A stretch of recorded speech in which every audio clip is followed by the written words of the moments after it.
Introduce our first speaker, our first contestant for today, Peter Percent.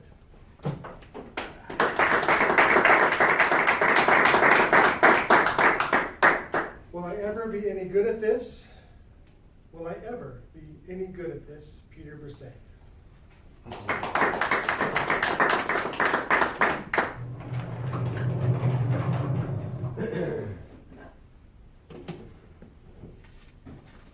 Think of a time when you attempted something for the first time, how awkward and uncomfortable it felt. And maybe afterwards you felt like a total failure. Think about when you were riding a bicycle for the first time. Probably fell a few times, had a few scrapes and bruises. Maybe your first couple Toastmaster speeches felt a little uncomfortable. Or maybe that time when you were with that special someone, and for the first time you were there, you were making pasta. You may not have achieved al dente that first time, but you kept trying until you did. Mr. Toastmaster, fellow Toastmasters and guests, have you ever asked that question, will I ever be any good at this? I'm sure you have. I know I've asked it many times in my life. And there was a little boy that asked that question many times as well. He wanted to play basketball.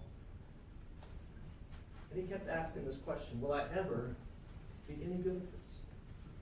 But he had some challenges. You see, this little boy, he was skinny, weak, and had asthma. He couldn't run around the playground at recess without having an asthma attack. The thought of playing sports or any kind of athletics seemed nearly impossible. But he wouldn't be deterred. He had a dream. He wanted to play professional basketball. But he had those challenges. First of all, he wasn't really good at basketball. He had to keep asking that question, will I ever be any good at this? In the 6th grade, he had a chance to play in a game. He was on a team. He showed up at the game scared to death. He had his asthma medicine with him, an inhaler, an oxygen tank with a mask. He was prepared for the worst. But he got in the game, and he played. He ran up and down the court. He wasn't any good at it, but he was playing. He went on to the 9th grade, to the big high school. He was on the freshman team. Now in the 9th grade, they had this thing called the 5th quarter. The 5th quarter was a quarter before the regular game, where the players who weren't any good got a chance to play. He was the star of the 5th quarter. Now I use the term star very loosely there. But he persisted. He kept trying. He kept asking that question, will I ever be any good at this?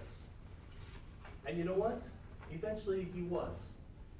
You see, he did go on to become the star of his varsity high school basketball team. He even earned a college scholarship to play basketball.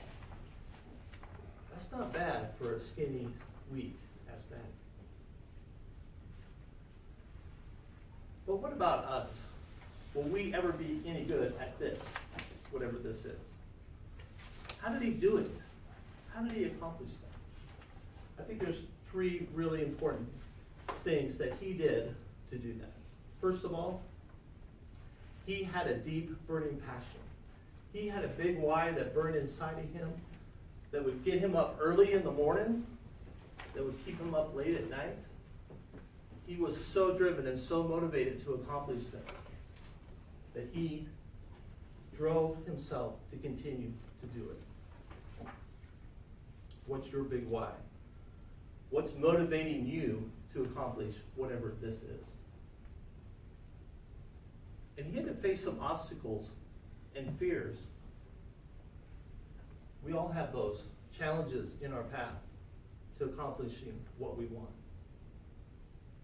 I recently read that one of the best ways to overcome your fear is to actually just do that thing you're afraid of. If you're afraid of heights or falling, then maybe the thing you should do is go bungee jumping or skydiving.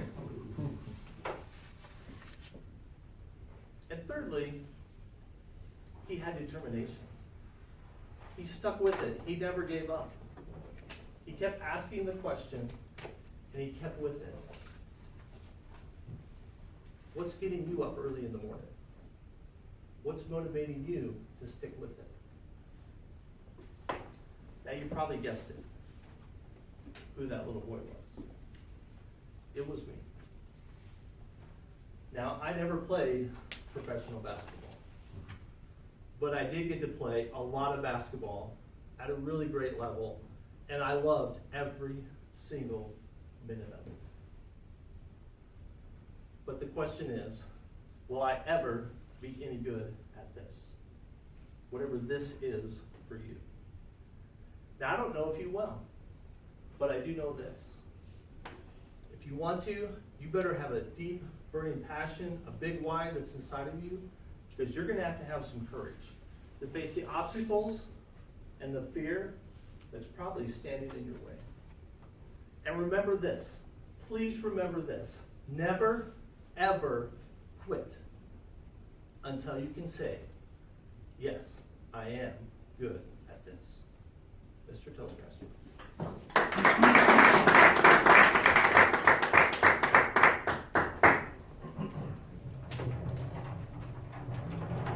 If we could now give 1 minute of silence, please.